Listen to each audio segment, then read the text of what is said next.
कांच इंसान के द्वारा बनाया गया सबसे खूबसूरत मटेरियल है। लेकिन क्या आप जानते हैं कि कांच को मिट्टी यानी कि रेत से बनाया जाता है? जी हां, आप ठीक सुन रहे हैं, कांच को रेत से बनाया जाता है। लेकिन ये इतना आसान नहीं है। इसके लिए मिट्टी को यानी कि रेत को 1700 डिग्री सेल्सियस पे मेल्ट करना पड़ता है। जी हां, इतने हाई टेम्परेचर पर। और उसके बाद वो एक ट्रांसपेरेंट लिक्विड में कन्वर्ट हो जाता है और ठंडा होने के बाद वो सॉलिड के जैसा लगने लगता है, लेकिन वो एक्चुअली सॉलिड नहीं होता। साइंटिस्ट इसे एमोर्फस सॉलिड या फिर सुपर कूल्ड लिक्विड भी कहते हैं।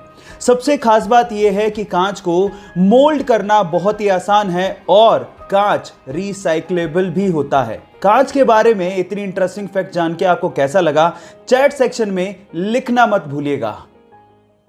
इस पूरी ही दुनिया का सबसे पहला बिलियनर कौन था? क्या आप ये बात जानते हैं? डोंट वरी, मैं आपको बताता हूं। एक मिलियनर उसे कहते हैं जिसके पास $1 मिलियन यानी कि आज के हिसाब से लगभग 7 करोड़ रुपए हों। और एक बिलियनर उसे कहते हैं जिसके पास $1 बिलियन यानी कि लगभग आज के हिसाब से 7,000 करोड़ रुपए हों।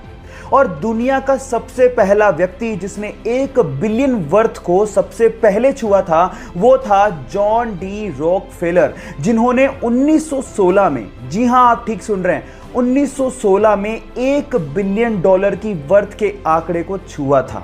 इनफैक्ट बिलियनियर शब्द का इस्तेमाल सबसे पहले उन्हीं को डेडिकेट करने के लिए किया गया था। क्या इसके पहले तक इफेक्ट आप जानते थे? और अगर नहीं जानते थे तो चैट सेक्शन में लिखना मत भूलिएगा। क्या आप लोगों को पता है कि कभी रेल की पटरी पे जंग क्यों नहीं लगती, जबकि रेल की पटरी हमेशा हवा से और मॉइस्चर से कांटेक्ट में रहती है? इसके पीछे का रीजन क्या है? डोंट वरी, मैं आपको बताता हूं। इसके पीछे का रीजन है उसमें यूज होने वाला मटेरियल। एक्चुअली रेल की पटरी स्टील प्लस मैंगलोय से बनाई जाती है। इसके कॉम्बिनेशन को हम लोग मैंगनीज स्टील या फिर हेड फील्ड स्टील भी कहते हैं। इसमें स्टील के साथ साथ 12% तक मैंगनीज और लगभग 1% कार्बन होता है। और इसी मिक्सचर की वजह से स्टील का ऑक्सीडेशन प्रोसेस बहुत ज्यादा स्लो हो जाता है, जिसकी वजह से पटरी पे सालों साल जंग लगती ही नहीं है।